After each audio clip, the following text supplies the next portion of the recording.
Welcome back to Unlocked, guys. I'm so excited for today because I have Colton Underwood on. Thank you. Thanks for having me. Of course. So, you were The Bachelor, obviously. You were on The Bachelorette, weren't you? Yeah, but you knew me before all of that. I did. So let's not even pretend. So that's what I was going to go into that, but I got to introduce you first. Okay, yes. So, it's actually really funny, the story behind it, because we've never actually gotten to speak about this. No. And I think it's hilarious because I just have to say, when we met the first time, like, I knew you were gay. Like, I knew it. Yeah. Like, that was the funny part about it. And, like, Emily is sitting right here, which is hilarious because Emily was my makeup artist at the time, one of my best friends. And she was there. So. And I had my brother as my wingman. Yes, your brother was your wingman. And it was the ACM Awards. I forgot what year, but it was after Luke? Yeah, so it was after Luke Kennard and I broke up. And I was like, all right, screw this. You know how it goes. Like, you go through a breakup and you're like. I was off of a breakup too. Yes. Like, coming off of a breakup, and yeah, I was just like, oh, why not? Let's go see. Yeah, let's go see. But then I remember there was like no connection there whatsoever. No, I mean, for obvious reasons. Like, when I say it's not you, it's me. Like, I truly mean that, and obviously I proved that at this point. But yeah, it was still a fun weekend though. We still had so much fun. Okay, I do have a confession though. Oh, I have one too. So you go first. Oh, mine's sort of fun. Well, you know how, like, I went to great lengths to make sure that there is no photos or proof of that weekend because I wanted to stay out of the tabloids and media. And I remember riding to the carpet with your dad. Yes. And he leaned over and at one point he goes, son, my daughter's not ready for a man like you. And I was like, Todd, I'm not ready for your daughter either. But I didn't say that, but I just remember him saying that to me. But I will say, he has been so fun to stay in my life and, like, shoot me a text. And he's so optimistic and cheerful and been a great supporter, which has been awesome. I love that. He really is. Like, that's the dad I grew up with. And I knew, like, no matter what happened in my life, what I did, like, that was the one constant I've had. So that's really funny. So, oh God, yours was a lot nicer confession than mine. No. Now I'm nervous. Look at Emily. Emily's over there like, oh God. So I remember that night, and I was just like, you were so sweet. Like, obviously you're hot as hell, but, like, there was just, like, no connection there. And I remember looking at Emily, and I was like, he's totally gay. She was like, no, he's not, Savannah. And then later that night, remember, I left and went back to my room. I was like, I'm really not feeling well. Like, I'm going to go back to my room. And you guys went and gambled. And then we came up to the room. Well, I really went to another hotel and hung out with another my guy. Friends. Oh, and another guy. Fun. Oh, okay. Another guy. Great. Not offended at all. I would have done the same if I was in your position. The room service was great though. Like, we ended up catching up at late night room service, and it was fun. It was great. So I just had to. I was like, this is amazing. Yeah. But so how long was it after that you went on The Bachelor? Oh gosh, everything in that time period is like a blur, or like I just block out my traumas. So it was like, in between football, I still had, like, my legal thing going on with one of the former teams I played with. And I really didn't know what I was going to do. And so I, like, dipped my toe into a casting thing in Denver. Okay. But it was for The Bachelor, so it was only women there. So I walk in and I was like, am I in the right spot? Like, what's going on? And then before you knew it, I was, like, up in a room in front of a camera talking and interviewing for this thing. And, like, 2 weeks later, they're, like, calling me for follow-ups. And it happened very fast. Yeah. And I was also excited. Like, I has always been a fan of entertainment and reality shows, and then all of a sudden I'm on one, and then next thing you know, I filmed 3 reality shows in 1 year, and I become, like, sort of, my identity goes from football player to reality television star, and I was running from my sexuality, so I was happy that my identity was tied into something other than people questioning me about that. For sure. So it was just a very, very fast year. Were there ever any questions, like, during your football career of your sexuality?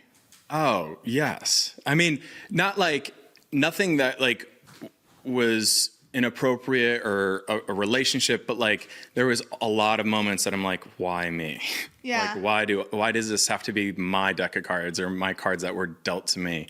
Yeah. And dealing with locker rooms, because it's not the most friendly place for a gay man to be, just with jokes and banter and Yeah, like it was never directed towards you, but you knew in your own identity and what you were struggling with. yeah. No one knew you were gay. No, I feel outside of our situation, I feel like I hit it pretty well.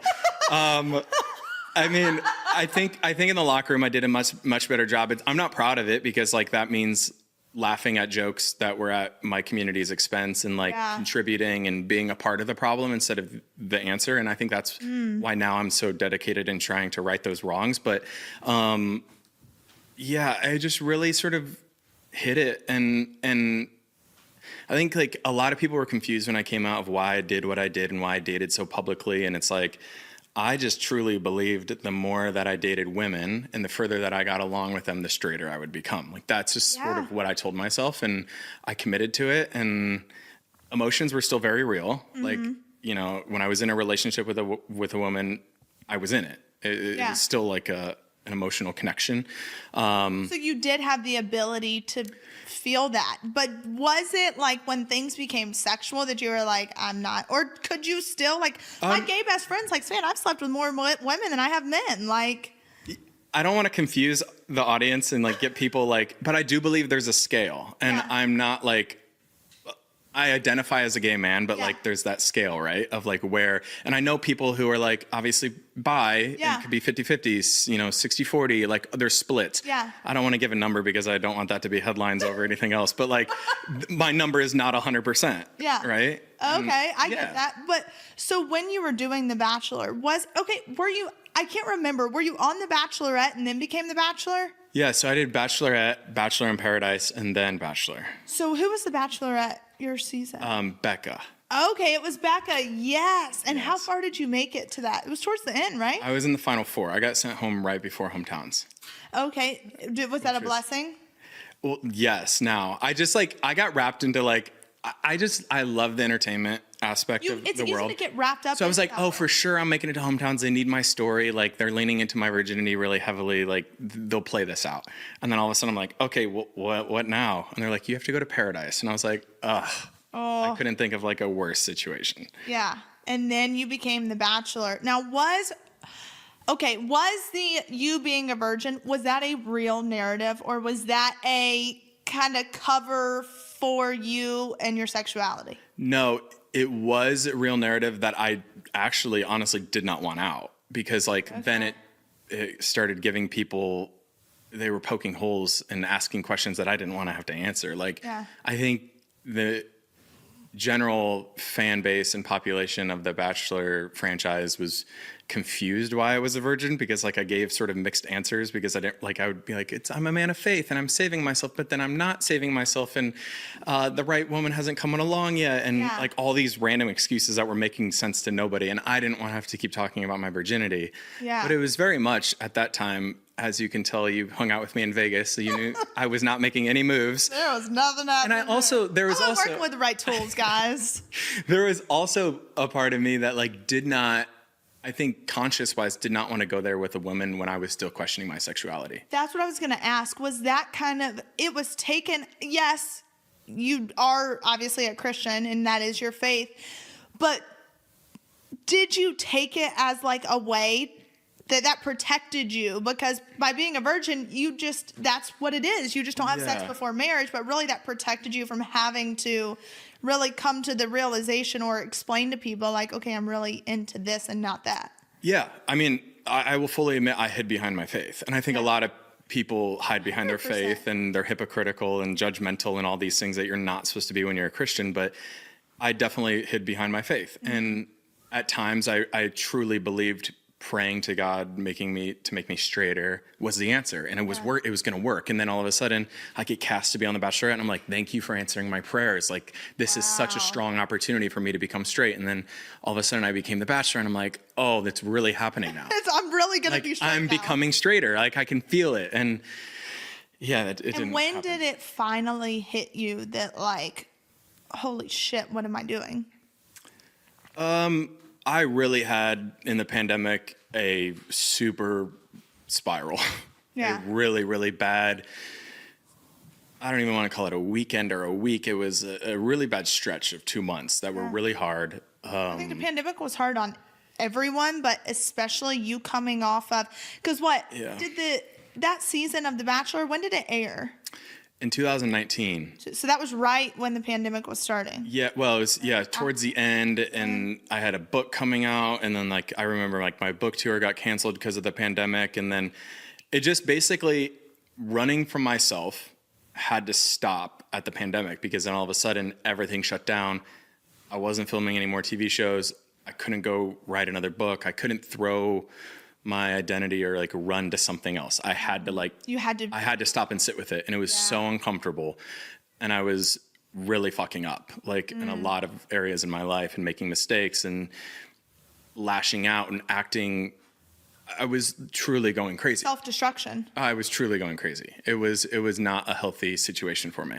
Wow. Yeah. And so when you were on The Bachelor and you were filming that, was there ever a time that you were like, what the hell am I doing?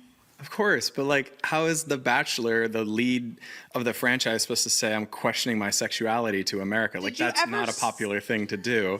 Did you ever say it to any producers, No, that was a secret. That was a secret I thought I was going to die with. Like, there was no way that I was going to ever let them get that out of me. Wow. I have, even before and during The Bachelor, I've had 5 therapists that never got I was gay. Like they never knew. So it took, and even post Bachelor, it took 2 more different therapists to like finally, and it was a gay man himself who I finally confided in.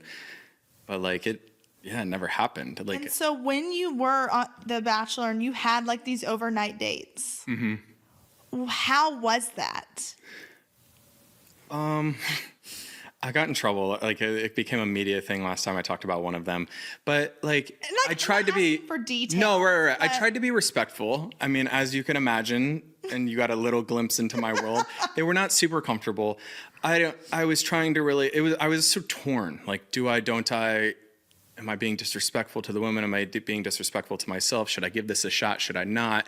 And then on The Bachelor, specifically for fantasy suite dates, like I had at that point already sort of had my mind made up and knew where I was going and what I was pursuing.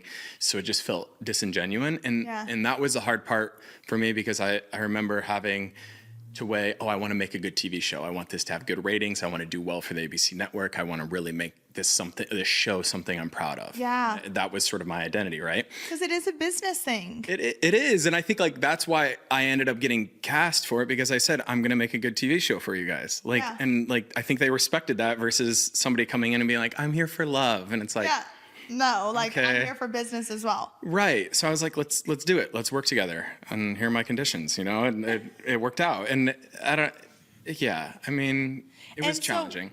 If you've been a fan of my family, then you know we are suckers for family game night. And I have really tried to be intentional with Chloe and Grayson and keep this going. That's where KiwiCo has come into play. KiwiCo is defining the future of play by making it engaging, enriching, and seriously fun. Each month, KiwiCo delivers crates packed with fun, and it helps to spark creativity with kid-friendly topics and activities. For us, we absolutely love the Yummy Crate. The Yummy Crate helps to unlock the science of cooking and help your kids gain confidence in the kitchen. With these family-friendly, kid-tested, and kid-tasted recipes and activities, they can experience the joy of preparing and sharing a meal. I absolutely love this because they have a STEM-based approach, and it is designed to foster a love for the true science of cooking with delicious recipes and enriching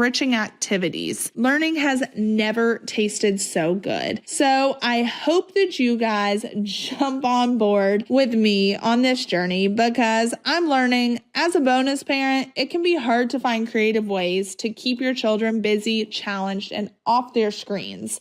KiwiCo does the legwork for you so you can spend quality time tackling projects together. I promise you, your kids, your siblings, they will be so excited the day the box arrives because it is ours. So redefine learning with play. Explore hands-on projects that build creative confidence and problem-solving skills with KiwiCo. Get 50% off your first month plus free shipping on any crate line at kiwico.com/unlocked. That's 50% off your first month at kiwi.com/unlocked. kiwico.com/unlocked. Y'all know I've been on a health kick recently. I mean, I jump on and jump off the train quite often, but right now I'm on. And I'm obsessed with mud water. Also, before I get into mud water, y'all, they've got a lot of big words in here and some things that just people from the South cannot say properly. So just bear with me. But mud water is a coffee alternative with 4 adaptogenic mushrooms and Ayurvedic herbs. Mud water has only a fraction of caffeine that a cup of coffee does. You get energy without the jitters or the crash of coffee, which none of us enjoy. Each ingredient also was added for a purpose.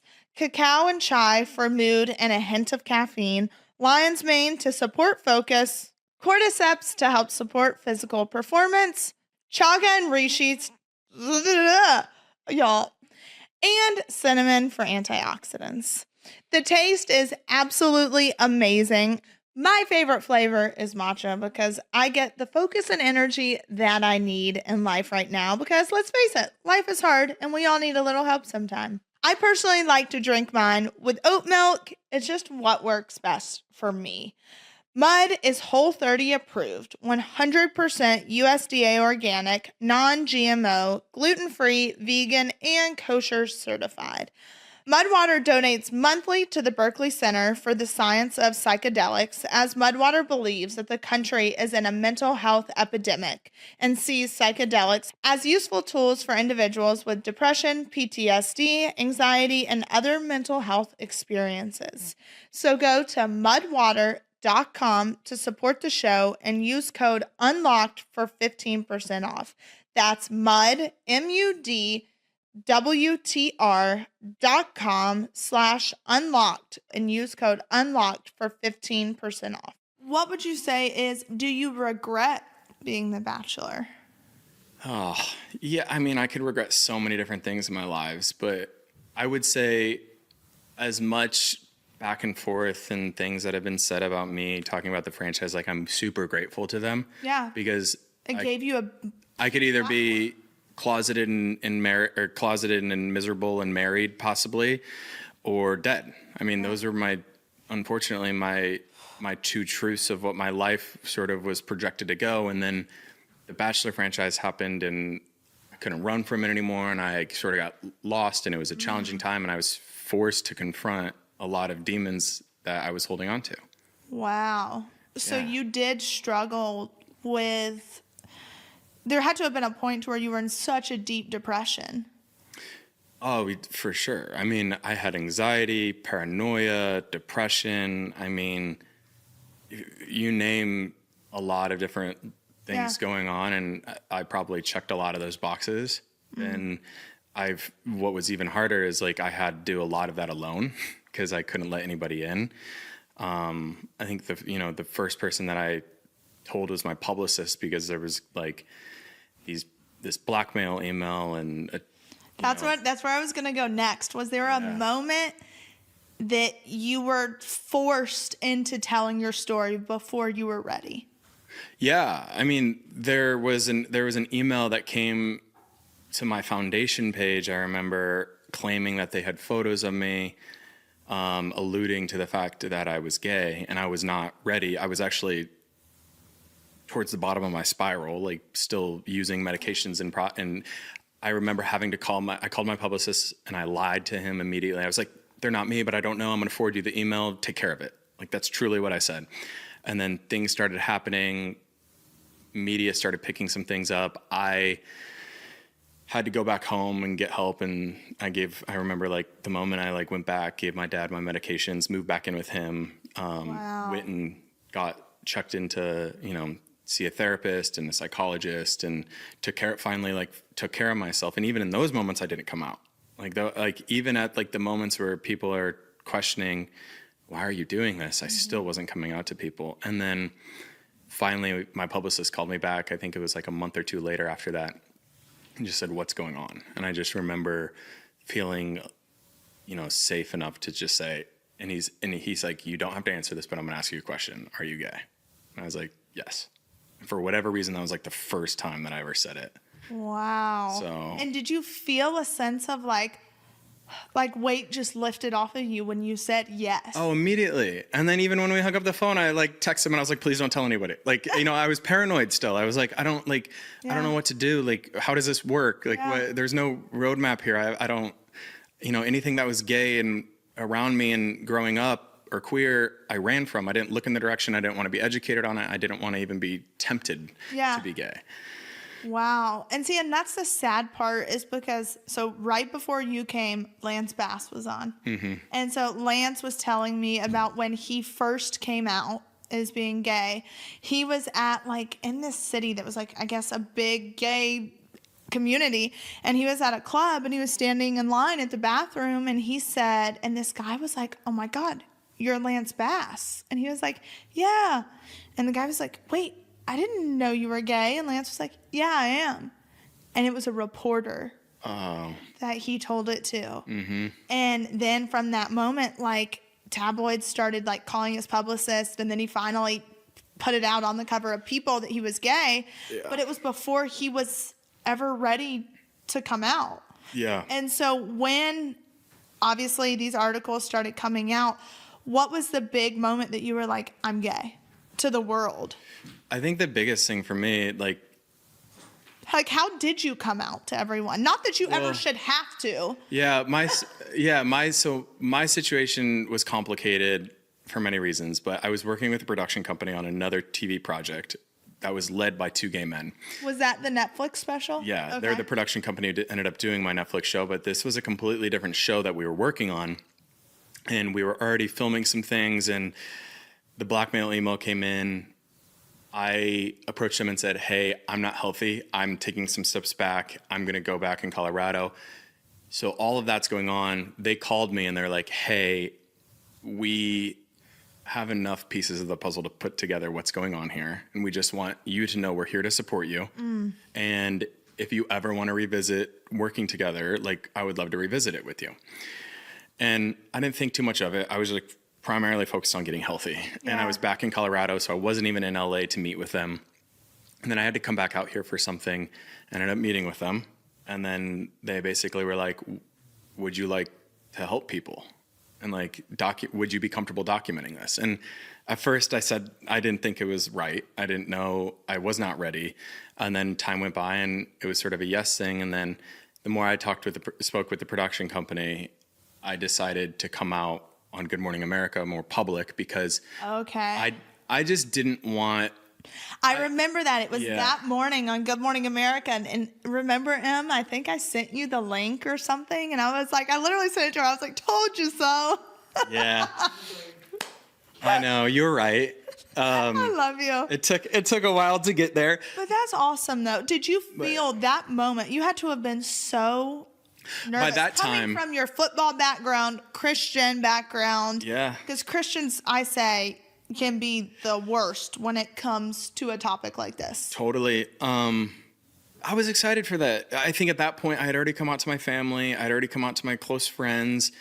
And I wanted to make sure that the news was getting out from me and not from tabloids and people. And you can tell your own story. Yeah. And I know a lot of people had a lot to say of why I was doing it so publicly, but it's like, if you had been through what I had gone through the last year of having tabloids and these nasty headlines written about me, I think a lot of people would have done the same thing of being want to tell their own story and the truth of it versus letting them put pieces together and make things up. And what would you say to the people? Because I remember that was a big thing. I think when you came out, the Netflix series, all of that, people saying that you were trying to just profit off of other people's hurt from The Bachelor, and you're profiting while other people are hurting. Yeah. I mean, that was, I didn't even think about that perspective, to Yeah. be honest with you. I was just sort of going along and filming and truly and with my intentions of being like, this can help a lot of young people in middle America. Yeah. I mean, there is zero representation in our sports culture. I shouldn't say zero, but there's very few Yeah. representations of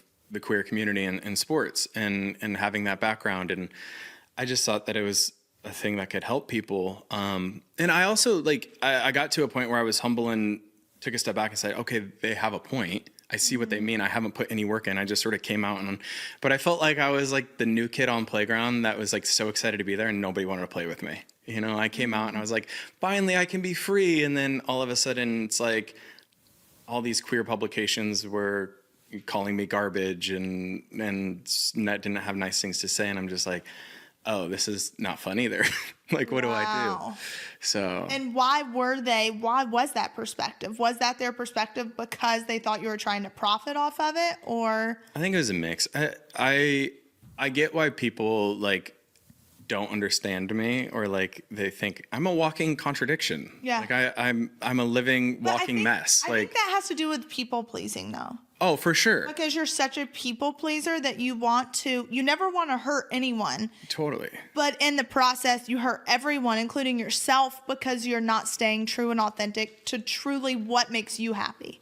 Right on. Yeah. I think that's a lot to do with a lot of it is I try to make sure everybody's happy with all of the decisions that I'm making, even if I'm not happy with them, because it's like, this is what's better for everybody else. And then it's like, well, you know, for the first time, you know, I took all of last year pretty much off professionally, and I was just like, I wanted to sit with like what's healthy and what's good for me. Yeah. And now I have a little bit more clarity for. That's amazing. Yeah. Though. That's amazing. And so to the people, have you gotten to the point like in your process to where you have apologized to people that maybe you hurt along the way that were just kind of a product of, so they just happened to get destroyed in the midst of you finding yourself? Yeah, I don't think I've ever like publicly come out and made it a big deal. I think I more so want my actions to speak louder than any apology or anything that I can say to the mass people who had a problem with me or still do.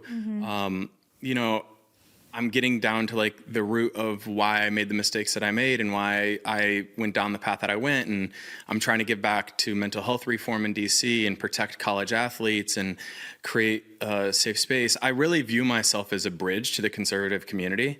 I feel like that is something that I'm really trying to take on and find pride and ownership in right now is, I feel like I can hopefully be disarming when it comes to conversations that a lot of people that are uncomfortable with, that are conservative or Republican, do not know how to ask or approach, and they're a little off-putted by. And I feel like I want to serve as that bridge because I really want to understand what their thought process is, so that I can help educate and just like show that there's a community of people that are not harmful at all, and if anything, just want to live their life in peace and not have you up in their business. Exactly. I think that's, to answer your question, I'm more than happy to say, you know, I'm so sorry to all those people, but I think there's a lot of actions that I can do first and foremost that would prove that versus any lip service that I can give. That's awesome. Well, yeah, because actions speak louder than words. Yeah. And too, so you spoke about what you're doing with mental health, because mental health was a huge thing for you. Yeah, it was. And that's been a whole journey, still ongoing. Yeah, and it's still a work in progress. And I mean, I know you're interviewing me, but I would like to also give you a lot of credit too, because it's been awesome to watch you as a sister and to support your family as humbly and just as classy as you have, because as someone who's been in the circuit of the media before and had stories and headlines that weren't completely true out there, it's hard. It's difficult. And I think you've done a really good job. And I love watching you be an older sister. You're incredible. Thank you. I mean, obviously your relationship with Chase is complicated, but also entertaining. Yeah, very much but so. And your family's always been so good to me. And I also wanted to say that too. It's like the text messages from Todd when there was, I think, some random headline. He said, he didn't even say anything. He's like, are you okay? He truly just texted me and was like, are you okay? I was like, thanks for checking in. Like, I was not expecting your name to pop up on my phone. how much a text message like that goes when you're just at the bottom of the bottom. And like, I've had, when everything started coming out about my family and the harsh headlines, I was like, these people have no idea. And then I would get a text message from someone that was just like, you don't have to respond. Just know that, like, I love you and I'm thinking about you. Yeah. And you have no idea, like, that when it comes at the perfect time, it could literally save someone's life. Totally. Yeah. And also it could give them hope that, like, it's not all doom and gloom. And I think that's an important perspective that I always keep in mind when people ask me how X, Y, or Z or whatever celebrity is. I'm like, that person has always treated me with kindness, love, and support. And like, that's all I can say. Like, say whatever, like, say whatever you want to say. Say whatever you want to say. Here's what I'm going to say is the Chrisley family has been very, very nice and supportive and lovely to me. And even my brother, Connor loves y'all too. Like, Connor had such a fun weekend. I love Connor. You guys probably had more chemistry than I did with you. Real. And he was married at the time, so. But anyway. That's amazing. Yeah. He's like the sweetest human being I ever. know. He married his high school sweetheart. He loves his, like, he just is a very private, he just thinks everything I do is so silly and not work. And like, he loves to say I don't have a job. And I'm just like, great. That's amazing. But what you're doing now, though, is truly making a difference because you were just in Washington, D.C. Yeah. And can you explain that initiative a little bit? Yeah. So we introduced a bill to members of Congress and to some senators called the TEAMS Act. It's targeting emotional and mental stability. So we're going to be hopefully taking that bill out right now. And it's a bipartisan issue that both parties have agreed on, which is really cool to see. Awesome. But basically, it's a grant program to allow these student athletes at university access to resources and care for their mental health. Just like somebody who goes out there on a Saturday, tears their ACL on the football field, has a surgery and a game plan put together. I want that same care and I want that same effort and focus on somebody who walks into their coach and says, I have anxiety, I have an eating disorder, I have depression, I have something that is invisible to you, but it's really affecting me to the point of suicide. And I think that's my mission right now, is to help people and also give back to like that sport community and also my queer community who struggles in those locker rooms. Yeah, and to normalize that it's okay to not be okay. And normally, and it's, my therapist said it best. She was like, Savannah, she was like, depression doesn't look the same for everyone. Some people lay in bed all the time. Some people can't get up. Some people cry. Some people get angry. She was like, you are just very high functioning. Yeah. She was like, there's high functioning depression to where no one would ever know, but when you're by yourself, it all hits. And especially during COVID, the amount of high-functioning people that, you know, started committing suicide, attempted suicide. Literally, my therapist was like, I've had doctors, lawyers, athletes, all these people that have tried committing suicide. Yeah. And it's just looked upon like, oh, you're successful, you've got a great career, you've got no reason to be depressed. Right. And these athletes, I mean, you're seeing more and more of it, committing suicide that you would have never known, but maybe they just didn't have a safe place to go to. Yeah, I think so. I took a group of athletes with me to DC this last time just to share their stories with Congress, and you know, one of them put it so beautifully, and I'm going to probably butcher it, but she just said, "So many people are suffering in silence that I'm willing to be loud about my history because it can save at least one life." And I think like that's the truth right now. Is there's so many people suffering silently, whether it's in regards to addiction or their sexuality or being judged. I don't think our human brain was built to scroll all day and see other people's lives and hear other people's opinions. So now we have to like fix that. Like there's like pros and cons, right? Like I love the fact that I can get a lot of work done on my phone, but at the same time, when that work is being done at 9:30 at night, or, you know, you're laying in bed and you let people into your bedroom to judge you, like not physically, but you know, it's such a real, so like those are habits that me and my partner are working on too, is like when we wake up, we don't want to like scroll first thing in the morning. We keep our phone on airplane mode in the bedroom now, like, cause we don't want the world in our space. Like that is our space and it's for nobody else to enter. So then we start our day outside of the bedroom. So yeah. That is awesome. I love that. Healthy habits. Exactly. Yeah. Healthy habits. And too, I have to say, like, hearing you speak, it truly is such a motivation to me. And it's like, you know when you get those signs from God that's like, all right, you're on the right path. Yeah. And just hearing you and how far you've come and the fact that you were just in front of Congress is such a huge thing, because that's how I've been about what's going on with my family. Like, if I'm willing to be as loud as I can possibly be if it means making one person's life better. If it means the people in our system that are being raped and abused by people of power, if it means saving those people, then I've done something right. Yeah. And I think it's important to just, my 2 cents on it for you is like totally realizing it might not benefit your situation, your family, or the outcome of what's going on in your life right now, but your intent was never that. Your intent is to help a group of people in the future. And I think like as long as you remain true to those goals and those missions, and then also for me too, like I realized this in my last year, like I'm going to fall short at times of my goals. I'm going to fall short of like what I want and who I want to be. Yeah. But like instead of letting that take me back, I learn from it and try to strap back on and go again. Exactly. Well, and that's how I kind of look at it, is like, I know my mother and father are sitting in federal prisons. And I also know how they're treated and the mistreatment and just the conditions as a whole. And I think to myself, how many other mothers, fathers, daughters, sons are sitting in those same facilities that no one has a platform to be able to speak up and speak against it, or people that are afraid to do it.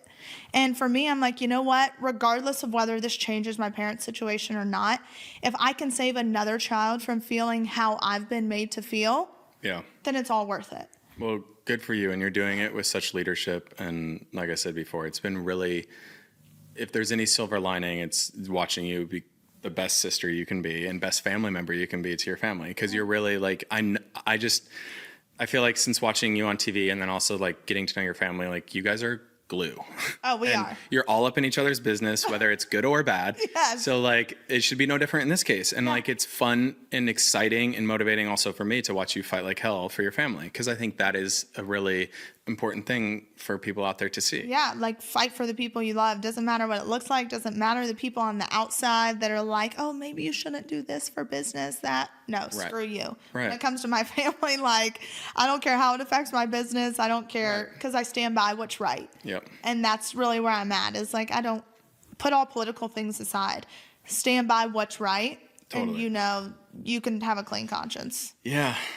Support for today's episode of Unlocked comes from Honeylove. The reviews are in. Honeylove came out on top for the best wedding day shapewear. With wedding season upon us, this is an ad you've been waiting for. Whether you're a bride or a guest like me, always, or looking for an everyday fit, Honeylove is your go-to for all things shapewear. Honeylove has revolutionized compression technology, so you no longer have to feel like you're suffocating while wearing effective shapewear. You'll immediately feel and see the difference. I am obsessed with Honeylove. We all know how uncomfortable shapewear can be, but Honeylove has totally changed the game. Wearing Honeylove has made me feel so confident and comfortable. Honeylove's best-selling Superpower Short is literally my go-to. It has targeted compression technology that distinguishes between areas where you want more support and areas you need less compression. I hope you guys love Honeylove just as much as I do. You'll immediately feel and see the difference. We also have an exclusive offer just for my listeners. Get 20% off your entire order with code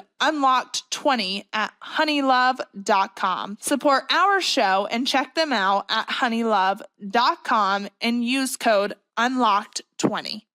This episode of Unlocked is brought to you by BetterHelp. You guys know I've talked about BetterHelp before on the podcast, and I'm absolutely obsessed. I am a huge advocate for therapy, and BetterHelp makes it so much easier. We all know that getting to know yourself can be a lifelong process, especially because we're always growing and changing. Right now, my life is throwing curveball after curveball after curveball. Thankfully, therapy has helped me in that process. Therapy is all about deepening your self-awareness and understanding, because sometimes we don't know what we want or why we react the way we do until we talk through things, which has been a challenge for me. Talking through things has not always been my strong suit, but I've come to realize that it's okay to not be okay, and it's okay to ask for help. And that's where BetterHelp helps to connect you with a licensed therapist who can take you on that journey of self-discovery from wherever you are. So if you're thinking of starting therapy, give BetterHelp a try. It's entirely online, designed to be convenient, flexible, and suited to your schedule. Just fill out a brief questionnaire to get matched with a licensed therapist and switch therapists anytime for no additional charge. So discover your potential with BetterHelp. Visit betterhelp.com/Savannah today to get 10% off your first month. Again, visit betterhelp.com/Savannah today to get 10% off your first month. And so, okay, so we've talked about kind of where you were at in like a darker place in life. And now I love following you and seeing all the happy things that you post. Yeah. I think it's amazing. So you are engaged. I am. Yes. And how does it feel? It's incredible. Like, it's been truly the best. I think we're going on 2 years now. I lost track of time. I can't say that about a lot of things of the last few years. Like, it's been magical. And I'm obviously, I was in a very privileged and lucky position to be able to truly take a year to where I can work on myself and my relationship and give all of that the energy and focus that it needs. But I just feel like he makes me the best version of myself. I'm the most authentic version of myself. I've learned more about what love is and like what it should be. And it sounds so corny, but like when I met him, like I knew immediately, and I was like, oh, this is it. Like there is no, there is no grass is greener. There is no like approach where I like want to be. Everybody and their mom was telling me to go play the field, like download the apps, go hook up, like go have a good time. And I'm just like, I have an incredible man in front of me who's like everything that if I like was to write out on paper what I wanted, it's him. Why would I go do that? You know? And like, That's amazing. I like to say, I was like, even when I was straight, that was never my MO either, as you found out. So I was like, you know, that's my whole thing is like, that's not how I date. And also if I could take anything from the Bachelor franchise, I dated with intent. Every single time I dated. And like, that's what I'm always grateful to them for too, is they like truly weirdly taught me how to like go on a date and connect and communicate with someone without distractions. Yeah. And so what's the age difference between you two? He likes to say 9 years and 2 months. Okay. I just say 10 years. I just say 10 years. See, but that's great though. Also because with everything that you've been through, like, I mean, heck, like I say it all the time. I like older men. So 10 years, Same. Nothing. We're on the same page there. We're on the same page. Oh, thank goodness. But you also are, you're mature for your age. You had to grow up quicker than most. Yes, exactly. And so for that, I'm like, I need someone who can have a tough conversation, who has been through trauma. Yeah. Like, I'm sorry, but if you've got a dollhouse life, I don't want you. It's boring too. It is, because I like to have those tough, in-depth conversations, and I want someone who knows more than I know. Yeah, such a good point. Like, I want someone smarter than me. I want someone. You want a teammate. Yeah, exactly. Yeah. So what would you say? Was that like, at first, was it like, whoa, he's 10 years older? Or did you? Oh, no. Like, I mean, and it's so funny because like you come out and the LGBTQ plus community is always like, no labels, like come out. And like the first thing they did when I came out was like, what's your type? Daddies? Like, and they immediately labeled like the category that I like. So I was like, sure. Just to please everybody here, daddies is my type. Yes, daddies. And I found the daddiest of them all. See, look, we're more similar than we think. Totally. Yes. This is we were more meant to be like best friends than we were dating. Exactly. But yeah. So Emily said it. That's exactly what I said.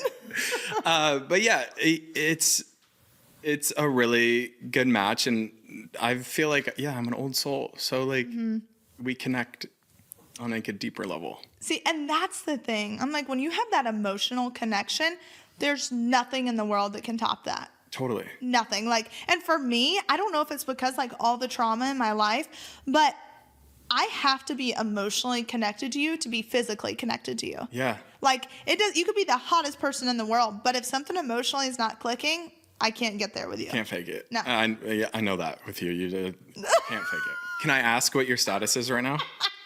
You cannot fake it. It's amazing. I am dating someone. Oh, congrats. Yeah. Good. So, And you're not faking it? You're happy? I'm not faking it. I'm not a lesbian. Great.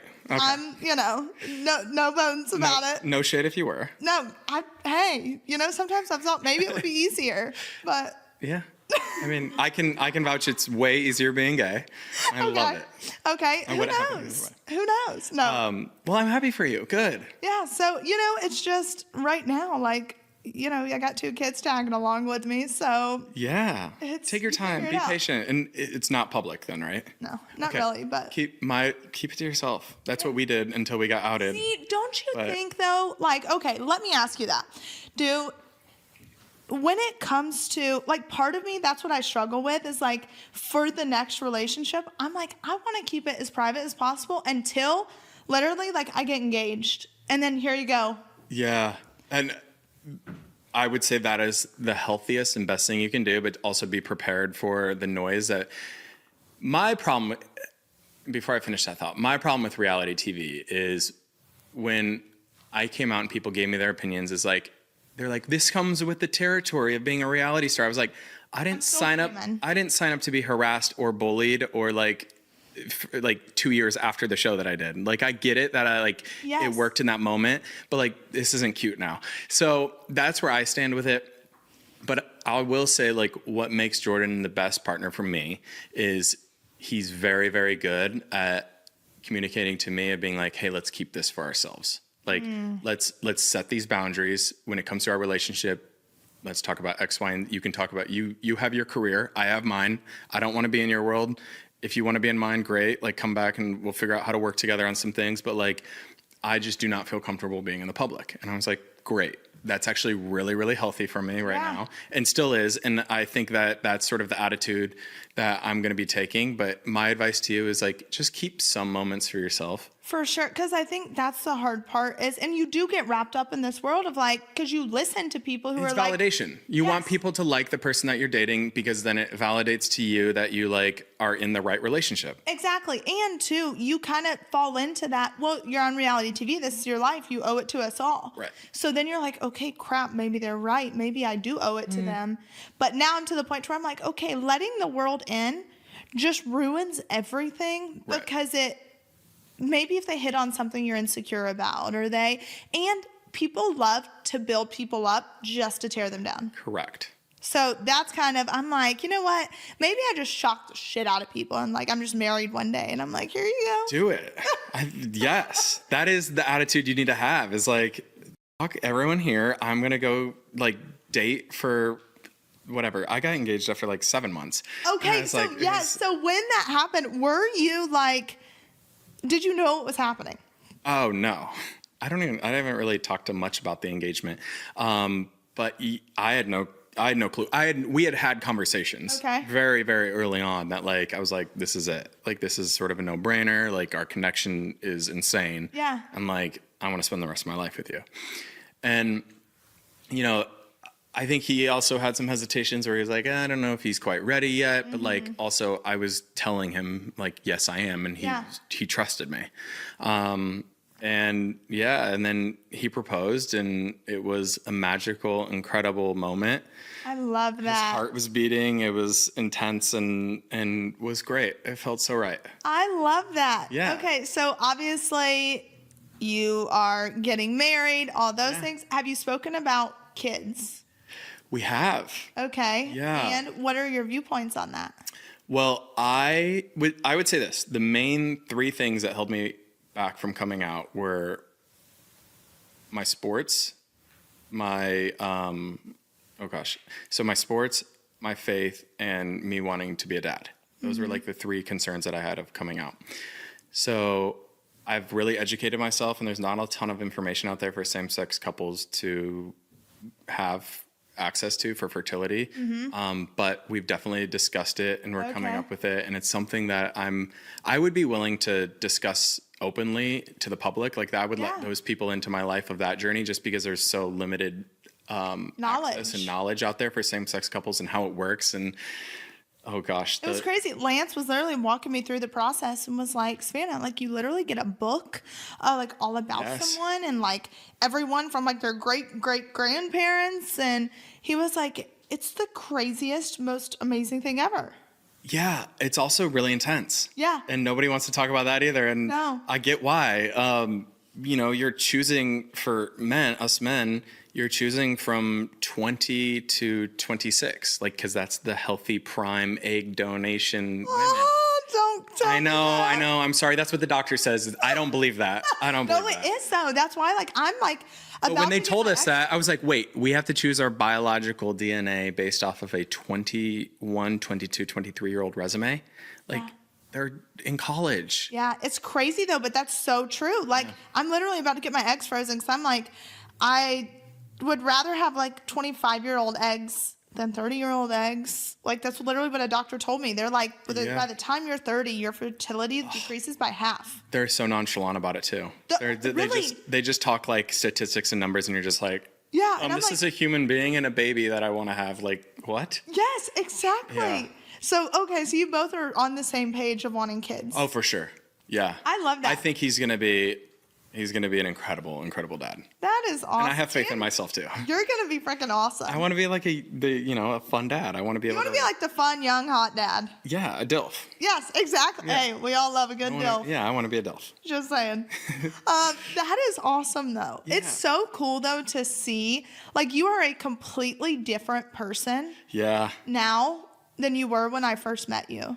Totally. I've been through some shit. Yeah, For like sure. you just seem like just so much calmer and happier and not so like uptight, you know? Well, I don't have a secret that I'm holding on to anymore, and that was a big secret. I always even that night, I would never get drunk because I was so afraid if I got drunk, I would come out.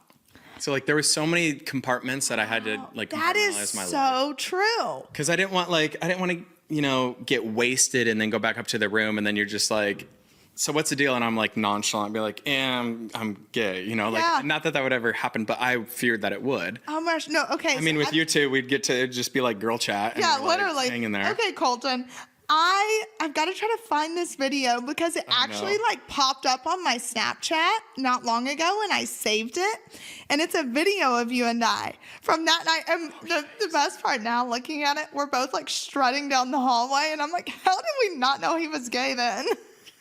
Well, these are great memories. It is the funniest, greatest video. I just have to oh gosh. if I can find it, it will be hilarious because I remember saving it. It is. You sent it to Emily immediately, and you were just like, "Told you." Look, he skipped down the halls of the MGM. What's even funnier though is I called my husband and I'm like, I just had the best night of my life, and she doesn't like him. She must be crazy. Like she. Yeah. We hung at the blackjack table, and I remember Emily was like, "She's at some party," and I was like, "Cool." And then I was like, I'm like, "This blackjack dealer's hot." We had the best night of our whole lives. Like we had so much fun. Yeah, it was. We great. had so much fun, y'all. I have to find this because I just saved it just like the other day because it popped up. It was. Recently saved too. Yeah. I have the starting one, but I have like they always pop. For some reason, we were just on our phones the entire night. Like, Oh, I guess. well, do you have I to guess so. Made you take him?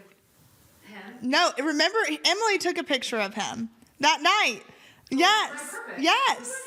Yes, that was on his phone. Yeah, because I was so paranoid of being on the red carpet with your family at all. But we sat together at the show, Yes, and there was we like sat some together. cuts of like when they broadcasted it, Yeah. like But you quick and I passes. Went back out to the carpet after. We did. Yeah, I went back out after all the media press were gone. Something. Like that. Yeah. We took some pictures. We gotta find all these and add them. Oh yeah, they're gonna make for good. Okay, camera good roll. It throwbacks. may be on this one. I want to say too, like I had some like questionable boot choices at that time that you could have been like, "Yo, he's for sure Yo, gay." what the hell?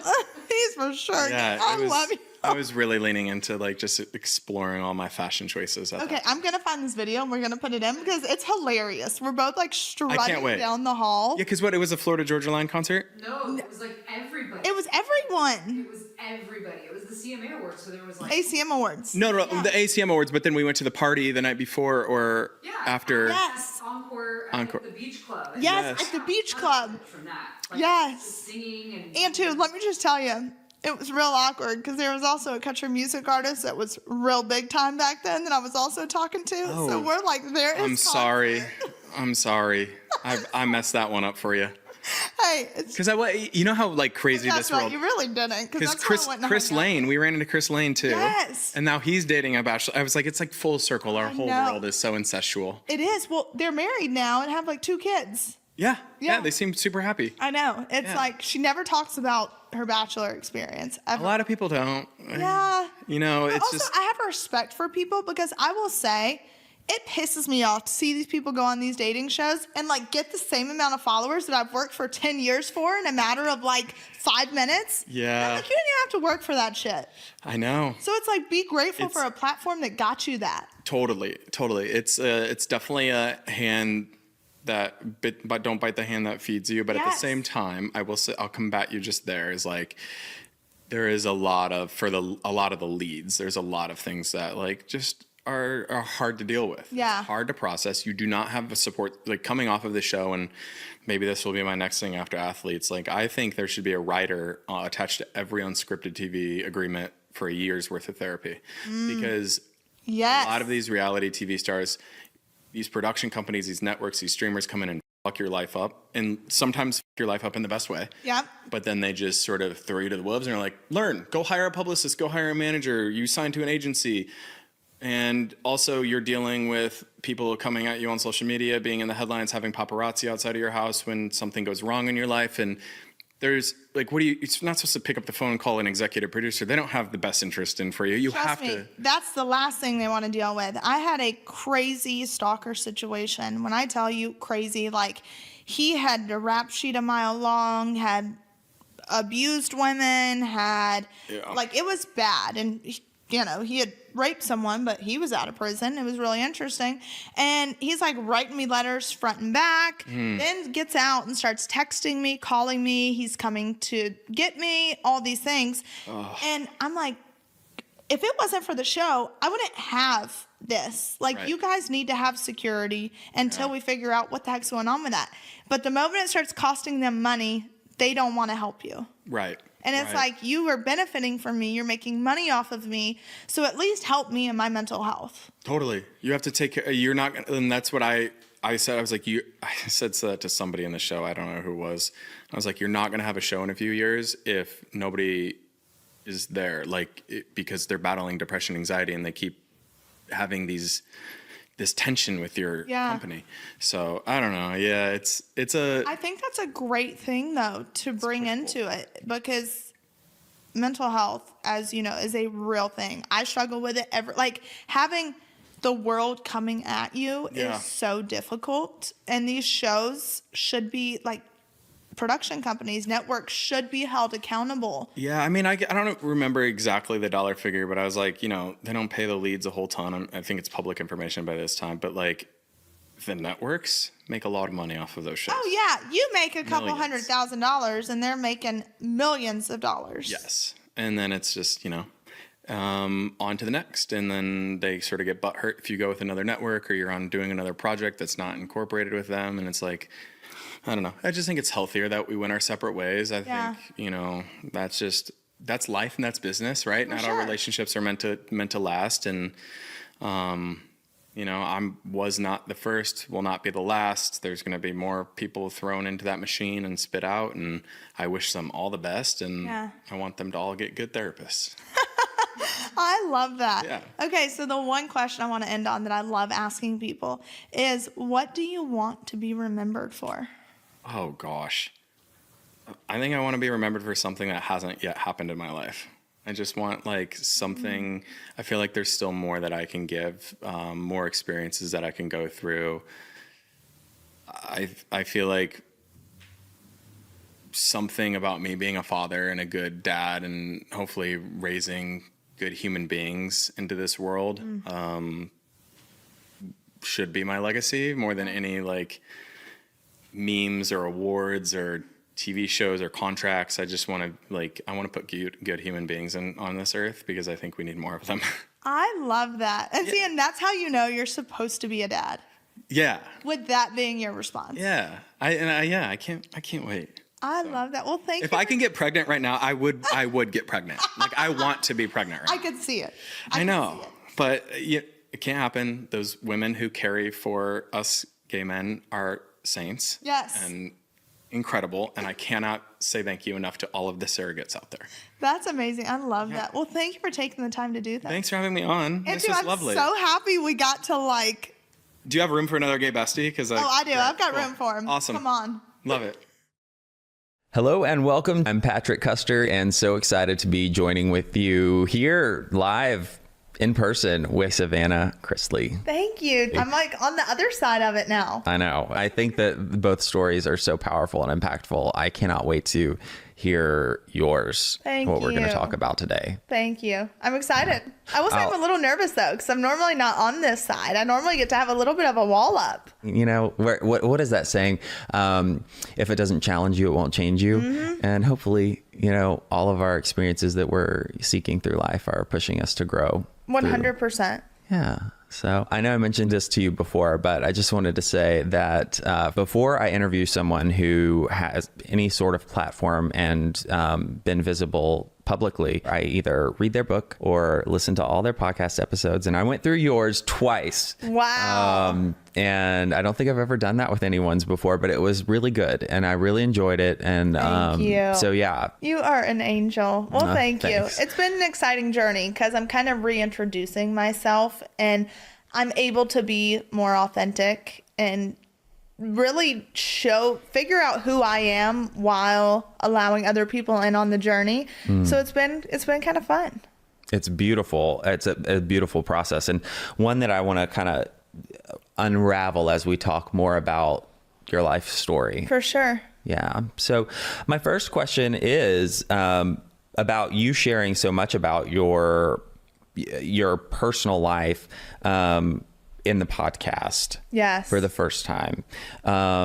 It became very apparent to me how you vocalized that the narrative in your show was, and now as a grown up, I've gone back recently and watched some more. I mean, I watched plenty of episodes, you know, in previous years, but for sure. I guess I've been a grown up the whole time your show's been on, but but now I think you view it from a different lens. Right. I feel like I'm 36 and I don't think I really started feeling like a grown up till the past like 4 years. Hey, that's fine.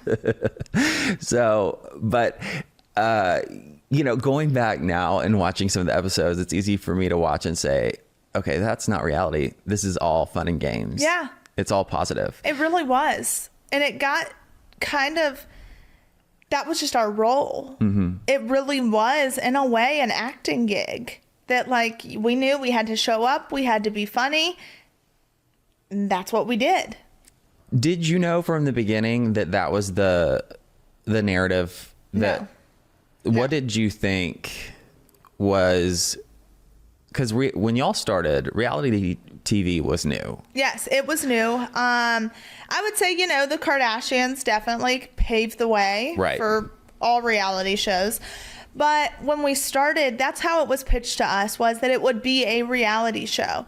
And then it quickly changed. I think production companies, networks took advantage of my dad's ability to approach a situation with humor. Mm-hmm. They took advantage of that to the point to where he always had to be funny. Every situation had to be approached with humor. So I know this is about you, but now that you bring that up, this makes me curious, and I wonder, does Todd, Todd the father, was that off camera? Does he go, we all have our things that we go to, you know, like in to deal with discomfort or whatever. But is that something that like he leans into, being funny to cope? I would definitely say he's used his humor to cope with a lot of things throughout his life. Mm-hmm. even as a kid, I hear stories about him, and I know his childhood and the things that he went through, and I could see how he would use humor to cope with those things. I would say in the past years, he was in a lot of therapy, a lot of things happening in our life that caused him a lot of trauma and just dealing with his own mental health. And he has started to use his words a little more instead of his humor. And he's able to discuss things better. He's more patient. He's able to dig deep into it instead of using humor as a reflection. That's got to be meaningful as a child of a parent. Yes. And kind of nurtured your relationship. I think what we all failed to realize is that our parents are human too. I really don't think that it was until I hit probably 30. Yeah. The actualization of that reality hit I would me. say it hit me this past year. So 25.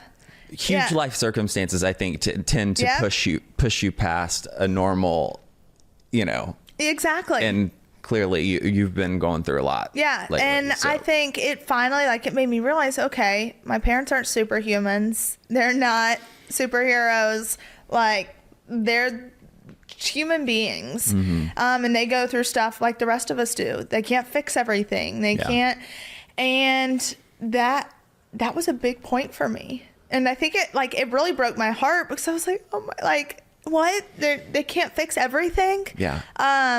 But watching my parents evolve and grow into the people they are today, it's been such an honor because I see, especially in my dad, where he once was and where he is now. And I've never been so proud of a person as I am of him to see that growth that's happened. So it is really awesome as their daughter to sit back and watch it. That's awesome. Yeah. Beautiful. I love stories of growth in all realms, growth and healing.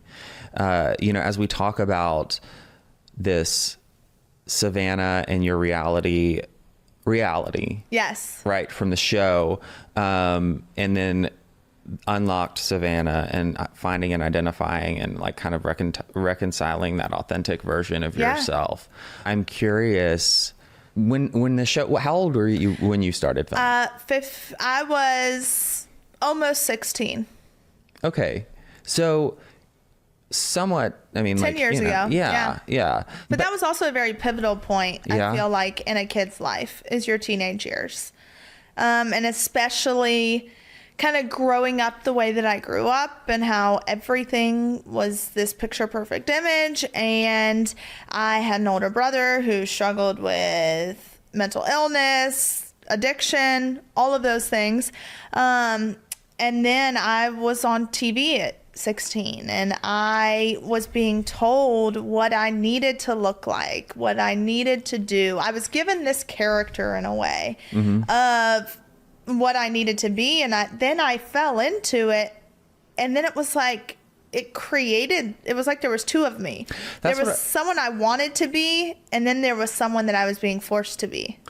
That's what I was going to draw a parallel. I always think about how pastors' families, because my husband comes from a pastor's family who I love, and I have a great relationship with all of them, but I think pastor's kids, raise your hand. I think everyone that I've ever talked to has said this is a really strong, consistent pattern that, inside the home, everything stays inside the home. It's like Vegas. It's the South.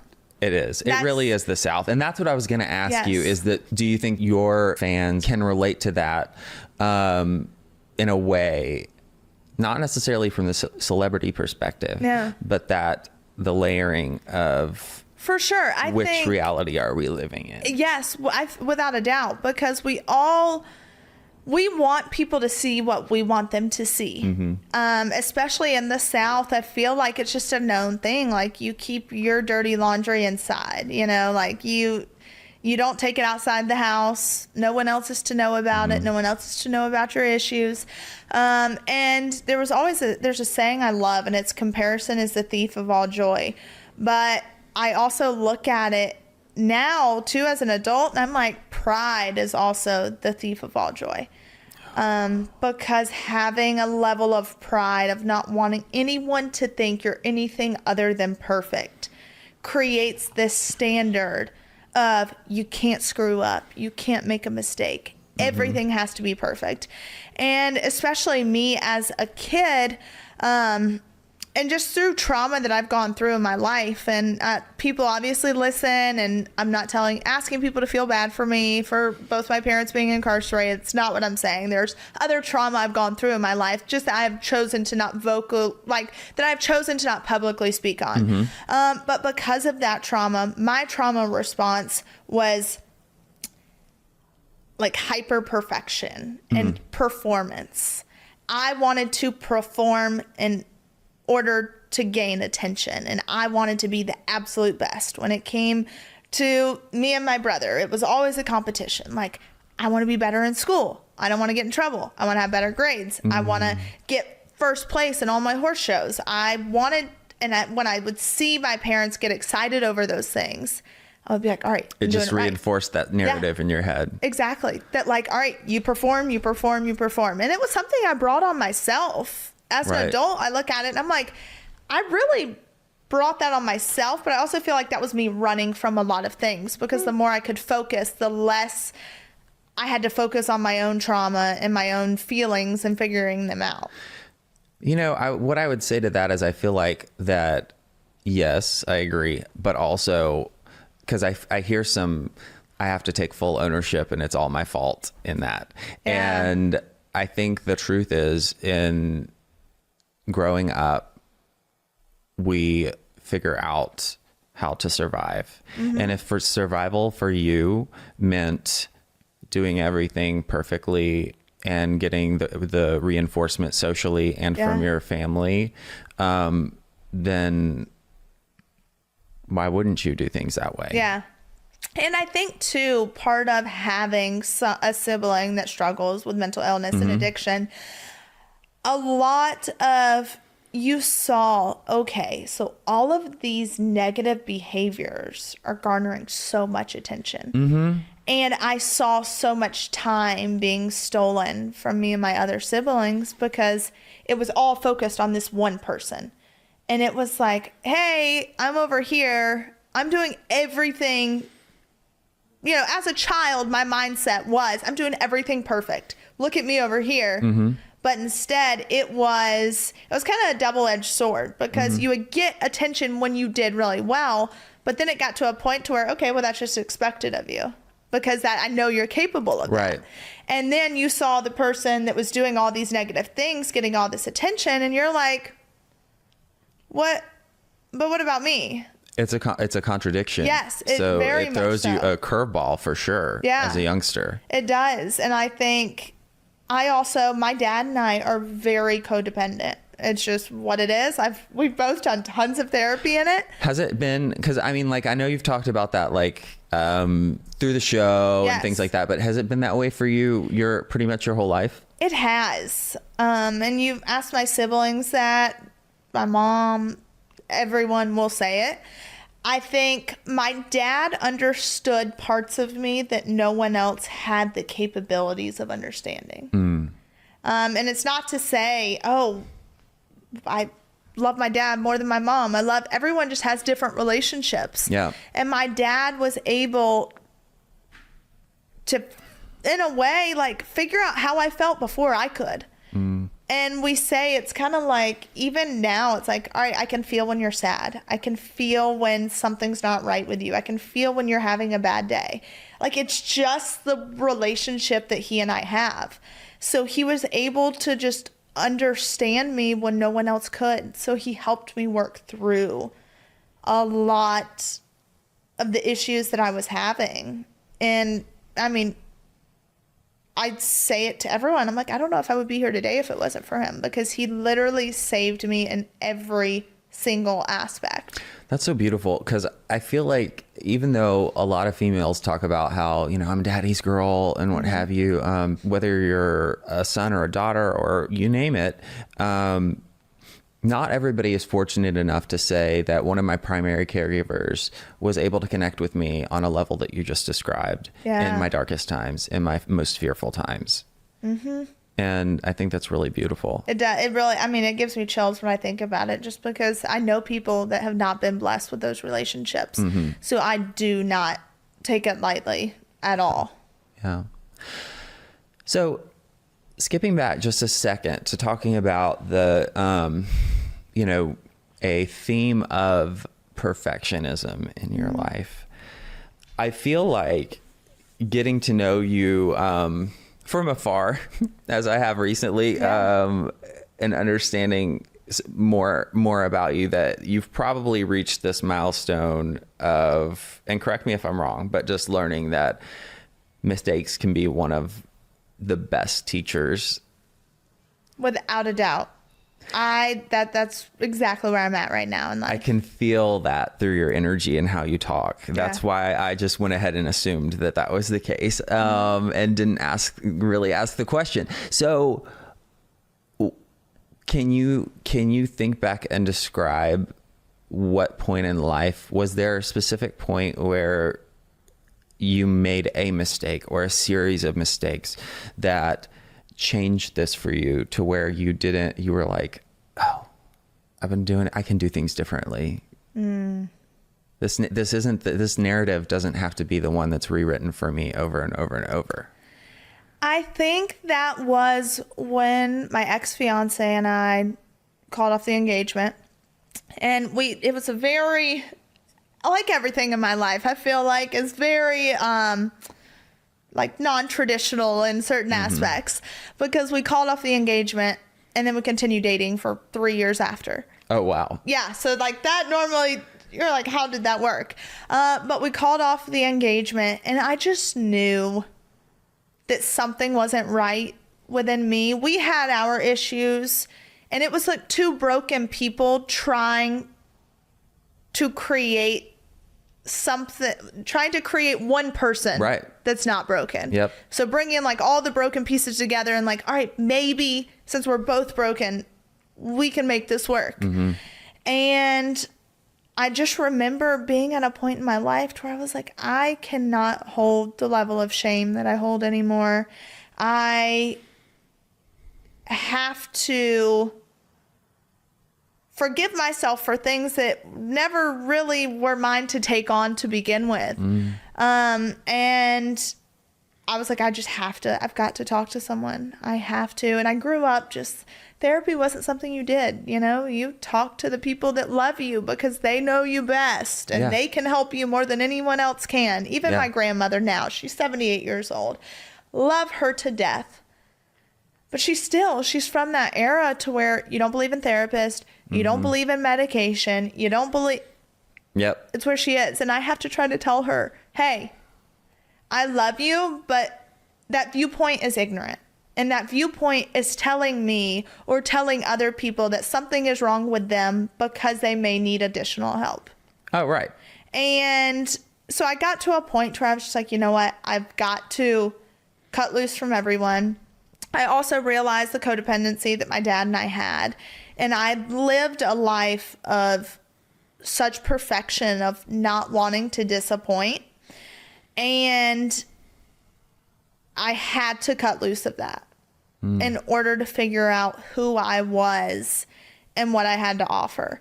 Because I didn't know who I was without an extension of him. Yeah. So when was that? What did that? I think it was like 2019.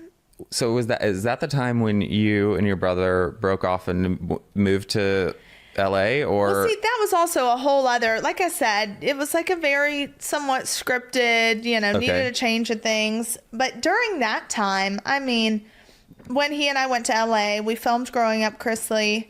I was in a whole other struggle because I was, at that time I was still engaged, but I was also diagnosed with endometriosis, and it's an awful, awful thing to deal with that goes misdiagnosed for so long. And it's this, that, whatever.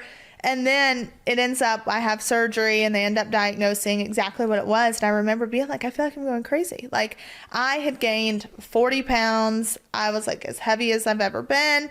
And to me, it's all relative, it's all relative to how you feel.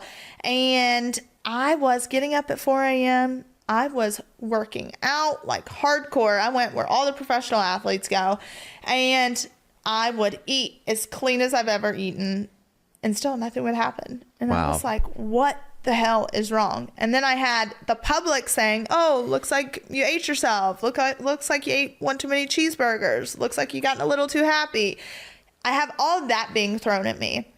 And I reached a point where I was like, I can't do this anymore. I turned to plastic surgery. I turned to all these different things. So I was like, okay, I'm not perfect right now. Like, I have to fix it because you have to be perfect in order to succeed. Yeah. And so that was before I ever got the help that I so desperately needed for myself.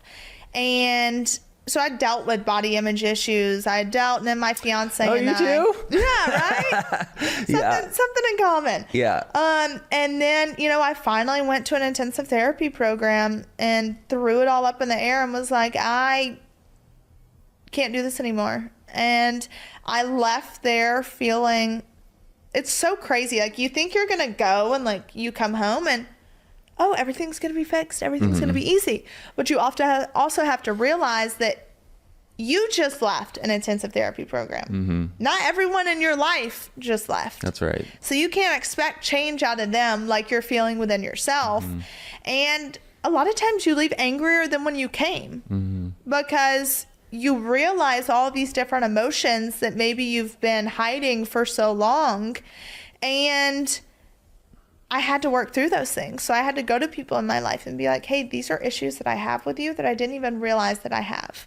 And this is why I feel this way. Oof. Yeah. And it was hard because to people that I love the most and I respect the most, but there were moments where it was like, hey, I really needed you during this time. I don't know how you didn't see it, or I don't know why you didn't show up, or I don't know. And I had to have those tough conversations, but ultimately it led to much stronger relationships. Yeah. Vulnerability always. I mean, yeah. Vulnerability it's the truth teller. Yeah. Because I think that it never fails to either say this person's okay and safe to be in your life. Yeah. Or they're not. Exactly. And whatever the truth is will rise to the surface very fast. It only takes one person being vulnerable for that to happen. Yeah. That is so true. A lot of people don't know that. But it does, because your level of vulnerability could impact theirs. Exactly.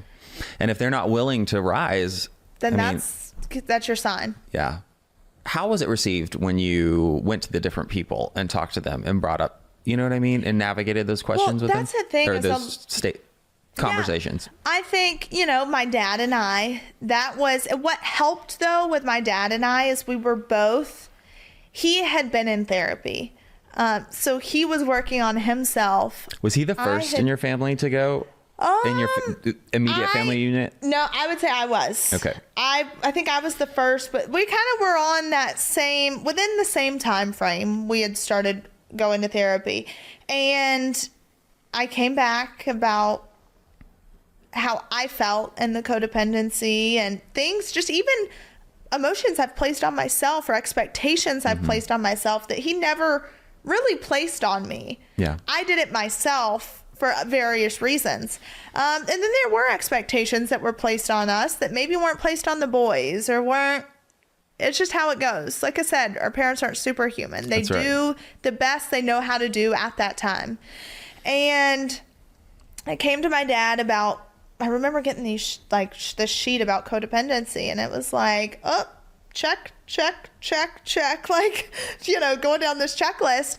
And I want to say there's like a 12 steps to codependency that I've thought about doing, just because there's still so much that I still need to work through when it comes to that. But I remember going to him about it, and he went to his therapist about it, and they started discussing it, and we both realized that, as healthy as this is, it's also really unhealthy. Because you can be so close to someone that it becomes unhealthy. And that's what we had to realize. And it was just, like I said, there was a level of trauma bonding, I think, that happened between he and I. There there was a multitude of things that had happened, and he accepted it very, very well. I think there was a few words to be had, because it's so hard for someone to not take it personal. Sure. Well, because it is personal. Yeah. It's so hard for them to not be hurt by it whenever you love someone so much. Yeah. And as a parent, I couldn't imagine feeling like, okay, did I bring this sadness upon my child? Did I, did I cause them this, that, the other? And then my mom, I had to go to her and be like, hey, your lack of communication really had an impact. Dad was an over communicator. She was not much of a communicator. And that was because she had not worked through some stuff on her end. And in order to work through something, you have to confront it. Absolutely. They say generational curses, generational trauma. It's not our fault what happens to us. And the only way to stop generational, I heard this at a conference. The only way to stop the generational curse and the generational trauma is to confront it, to hit it head on. And so I remember I had to go to her about that. And I just remember it was so accepted and it was so understood. And for that, I'm grateful, because a lot of people don't have those experiences. A lot of people have the fight. A lot of people are told that they're wrong for feeling the way that they feel. And we're all entitled to our own feelings. Right. It doesn't necessarily make them the truth, I would like to say, because we all interpret things differently. And so maybe because we interpret something a certain way doesn't mean that that's how the person meant it. Yeah. So I found myself holding people to things. And then once I confronted them, they were like, that is not how I ever meant it. I'm so sorry that you took it that way. And for that, I was grateful for it. But it took that nudge of therapy and intensive therapy. It was like 6-7 days of every single day, all day, of just intensive therapy and breaking it down and figuring out what the root of it was. It takes so much courage to get to a point where you're willing to go do what you did. People like myself that have I hate to compare it and say much louder, but I went to treatment because my life was on the line. You know what I mean? Yeah. Clearly I couldn't function at all in my life. I was drinking myself to death. I think you had that one pivotal life or death experience, basically, to say you're getting help or you're dead. Exactly. And I think it's harder when you're a high functioning person, especially a perfectionist. Yeah. I definitely suffer from high functioning depression. That's gosh. Number one way to describe it. To admit that you might need help. Yeah. Has to feel like admitting defeat. Yes, it does. It feels like failure, because you're like, okay, I pride myself on being able to do it. I can do it. I can, I don't need help. I just super, super independent. And I feel like a lot of that's also a trauma response. Hyper independence maybe comes from being let down, someone betraying you. Everything has a deeper meaning to it. Yep. And unfortunately, and I guess I would, I say I didn't really have a life or death experience, but I did try committing suicide. So that potentially was maybe my life or death experience. But for me, it was more a cry for help. So if it's okay, if you don't mind me asking, when was that? 15 years old. Yeah. So, or I would say, 15, 16. Yeah. So were you about to start filming, or had you just started? About to. Yeah. I want to say I was about to start, or I would have to align the dates. And it's so crazy, because when you go through so much trauma, I feel like your mind just blocks it out. Yeah. I also feel like too, there were some side effects to what I had done to where it affected my memory. But I just it all really was a blur. I do remember waking up in the hospital and, you know, my parents being there and discussions being had. And even at that time, I remember lying to the doctors. Of course. And because I didn't want to be held at the hospital. Well, you didn't want to be held at the hospital. You didn't want to be, again, you admit defeat. Yeah. Or there was something wrong with you or whatever. Yeah, nothing's wrong with me. It was just a bad moment. Yeah. Yeah. So you say, looking back, that you feel like it wasn't fully an attempt to end it necessarily as much as it was a cry for help. Yeah. I want to reference something that I think was so pivotal for those who were paying attention when this happened last year with Naomi Judd, when the unfortunate incident happened. Winona and Ashley knew that they had an opportunity to make some change in the mental health world, because stigma, oh my gosh, the way we talk. And it's so crazy too, is that you talk about Winona. I remember her being at my childhood home. I was maybe 8, 9 years old. And she performed at our house. And so it's funny you bring her up, because I just kind of know the background of the story. Yeah. Wow. Full circle. Yeah. So something that touched me, and I think many people that were exposed, I mean, we were all exposed to the story, but understanding that, working the line of mental health and what have you, the narrative and how we talk about it. What is the appropriate way to refer to suicide has been a hot topic for clinicians, the behavioral health field, for a minute now. And when they announced what happened with Naomi, the term that they used was that she died from mental health. And I remember reading it and going, but I got it immediately. Yeah. Because when I think about it, the easiest way for me to compare this is to my addiction, right? So I got sober at 24. I wouldn't say that I had gone down the path that many people we treat. I was in a bad place, but like I wasn't looking at prison, living under a bridge with a paper bag. I mean, it could have gotten much worse for me.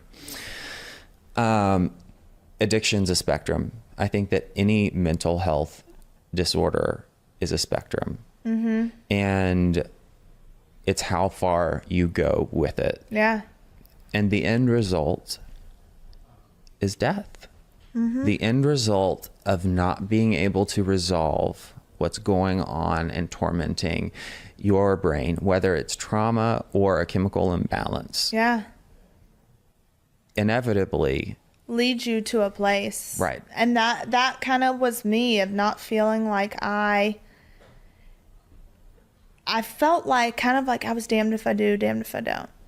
Really, in the situation I was in. And I just got to a point that I was like, it's just easier to stay quiet, you know, than to start vocalizing what's going on.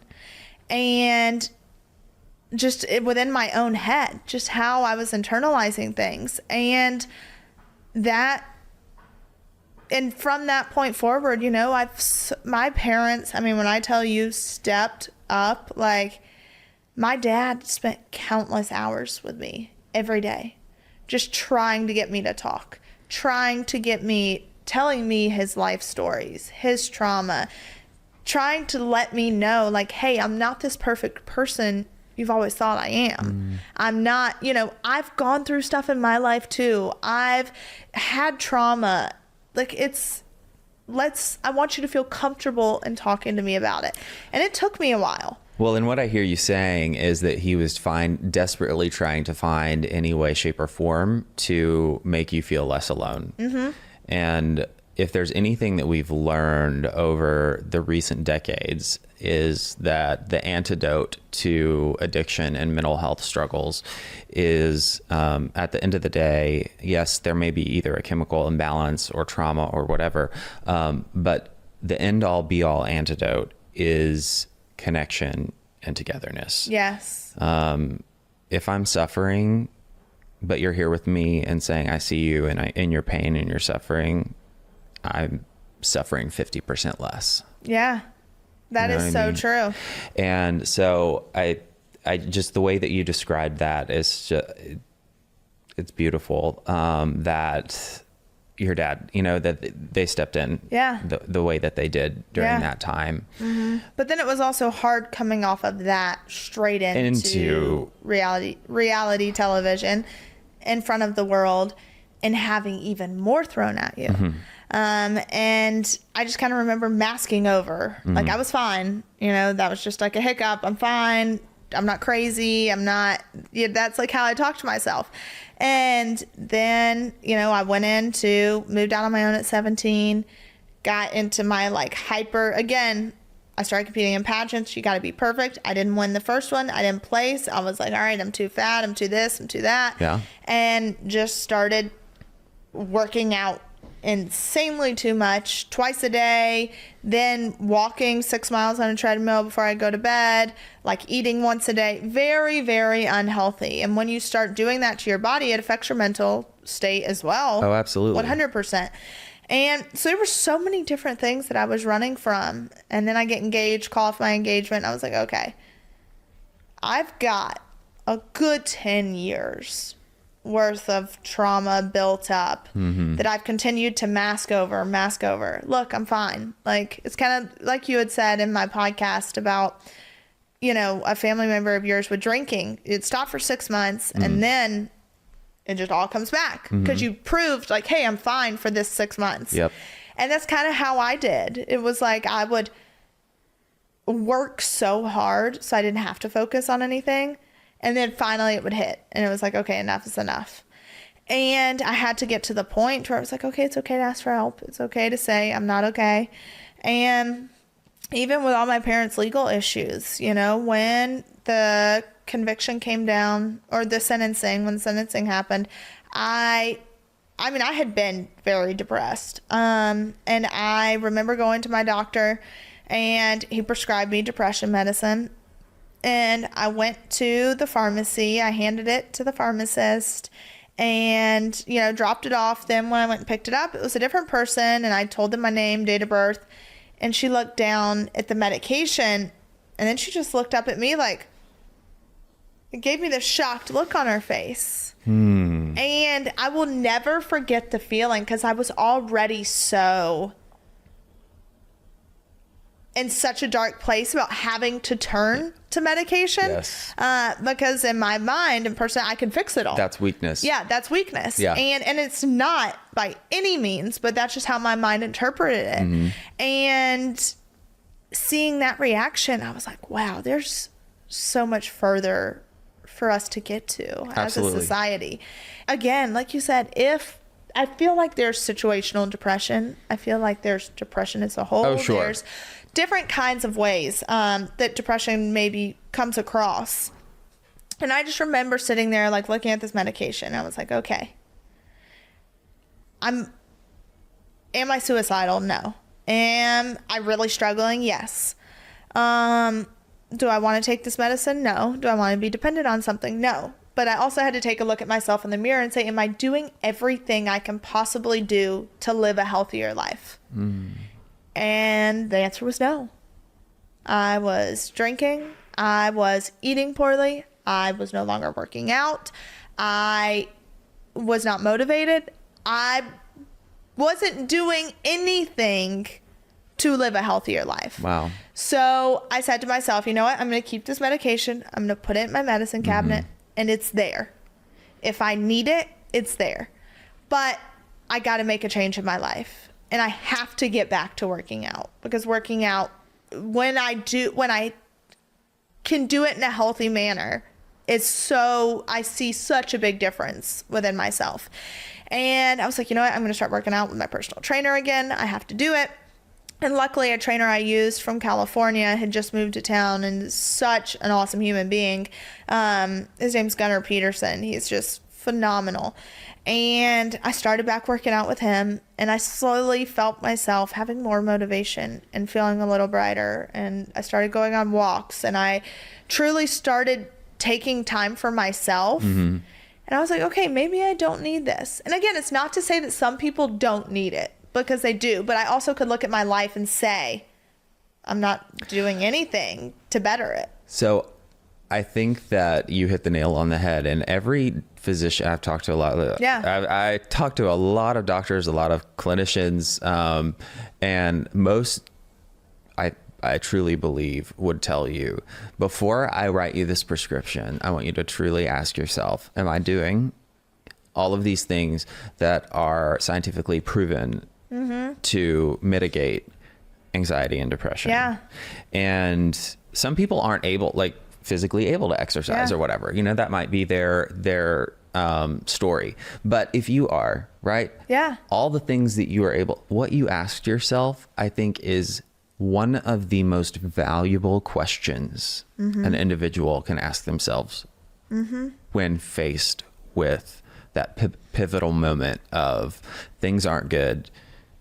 And I mean, you've got to make a change. Yeah, you have to. The fact that you were able to have the insight, the clarity to be truthful and honest with yourself is something not everyone can get to. Yeah.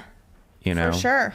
And as I was hearing you say that, I'm thinking, oh gosh, what a gift that she was able to do that. I never want to say that everybody should do one thing versus the other. It's all personalized. It's all what works for you. And you don't have to, you don't have to follow the crowd. You don't have to, you have to do what works best for you. Right.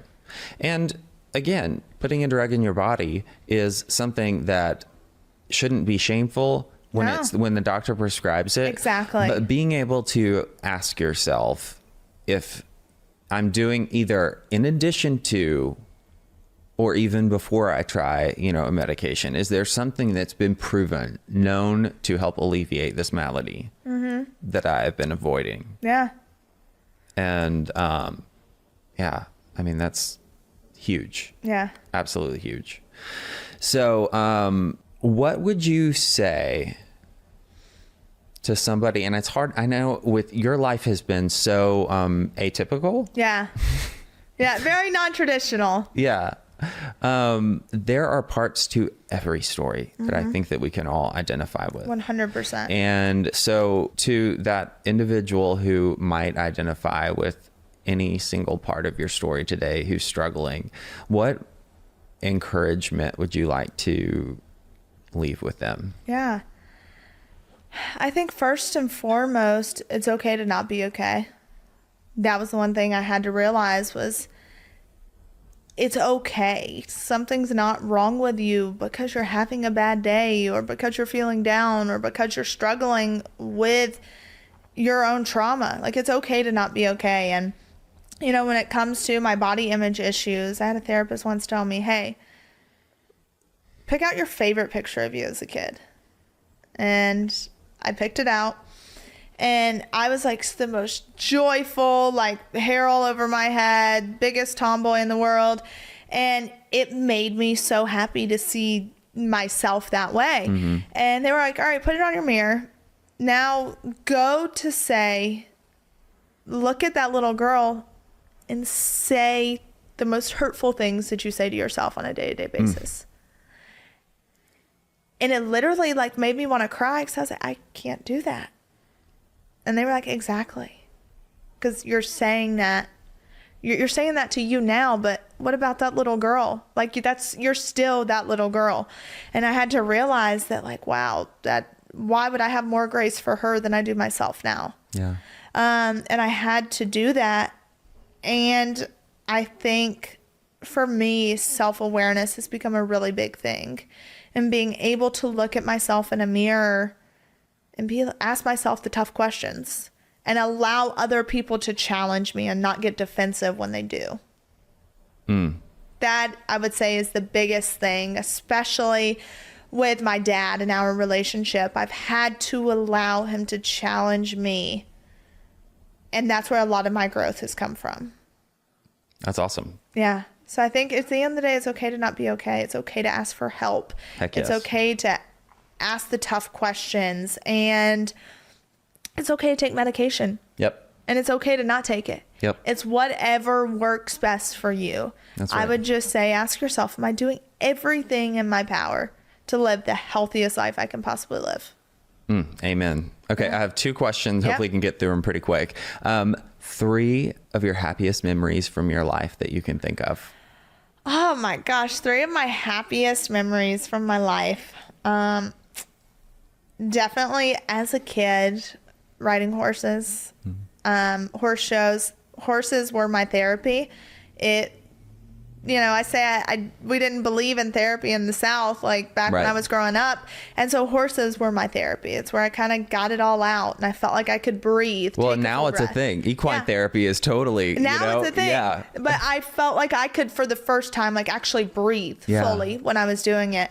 It's going to sound crazy, but when my mom was diagnosed with breast cancer, because in that moment, I was able to see the depth of the love that my dad had for my mom. Like, I feel like you grow up always knowing, oh, mom and dad love each other. Right. They're married. They had kids. But I never knew how deep it was until that moment. So as sad as the moment was when she was diagnosed with cancer, it was also the most beautiful moment. Beauty from ashes. Yeah. And then I look now at the little things, and I took my dad on a trip for his birthday a few years back, and we went out to California to the beach. It was just he and I, and I've got videos on my phone of like just the most funny moments of us like throwing stuff at each other in the hotel room and just spending intentional one-on-one time together. I'm like, that was the last time I felt that level of happiness. Yeah. Well, I'm believing and hoping for many more of those times for you. Thank you. Yeah, absolutely. Thank you. Yeah. Okay, last question. What's on the horizon that you're willing to share with us that you have cooking? So my life, never in a million years did I think I would be here at 25. That would be educating myself on our justice system, our prison system. I was tone deaf to it. It didn't affect me, so I didn't care about it. As selfish as that sounds, if we're all honest, we really don't care about things that don't affect us personally. Yeah. And there's a lot of noise going on in the world. There is. And it's hard. We can only deal with so much. Yeah, there's a lot. And right now I'm truly working on an initiative for reentry when it comes to our prison system. And there is a prison that's no longer operating. It was a women's facility, and it was shut down due to sexual abuse within the prison. And I'm actually partnering with a few people and purchasing that facility in order to go in and turn it into a reentry program, because that's what we lack in the world, like in our country today, is reentry, and to help people navigate how to be thrown back into society after maybe being in prison for 5-10 years. We don't educate them. We don't give them the tools to be better. Right. And the saying is, when you know better, you do better. But they don't know better. Right. And that's what I hope that, Beauty from Ashes, I can take our experience that we've had and I can invest in people. And I can be a voice for maybe people that don't feel like they have one. And especially women, it's a big, big thing for me. And I want to be able to create an environment to where people can come and feel safe and get potential therapy that they may need, and teach them a trade, whether it's culinary, farming, camera, audio work, whatever it may be, so that they feel like, all right, I can be better. Right. I am not what I did. I'm who I'm becoming. Yeah. And that really is my number one focus right now. I just got chills because you're talking about giving people dreams that have been living in shame. Yeah. And the identity that's been told to them their whole lives, and living in a system that's just cyclical. Yeah. We have to break the chain of shame, because all it does, it will kill you. So Absolutely. That's my goal. Well, best of luck. I will be praying and hoping the best for that endeavor. It sounds amazing. And watching as hoping to hear about how that unfolds and prospers. We need more of those across the country, in our country. I don't know about other countries, but I know here we need a lot of help with what you just talked about. We do. Again, it's Mental Health Awareness Month, and anything and everything we want to do this month, and, you know, really every day of life, but especially taking this month to talk about the importance of how we talk, who's really... So many of us have actually experienced mental health problems in our family members. And what is the importance around language? And so many of those things you hit on today so beautifully. And I just want to thank you again for your vulnerability. Thank you. Absolutely. The power of podcasting is, and telling stories is, I say this all the time because I mean it from the bottom of my heart and I believe it. We will never know how many lives we touch. 100%. And you don't have to know, but just know I'm telling you that it's a gift that keeps on giving. So I'm grateful, and I know everybody listening and watching is as well. So thank you so much. Absolutely.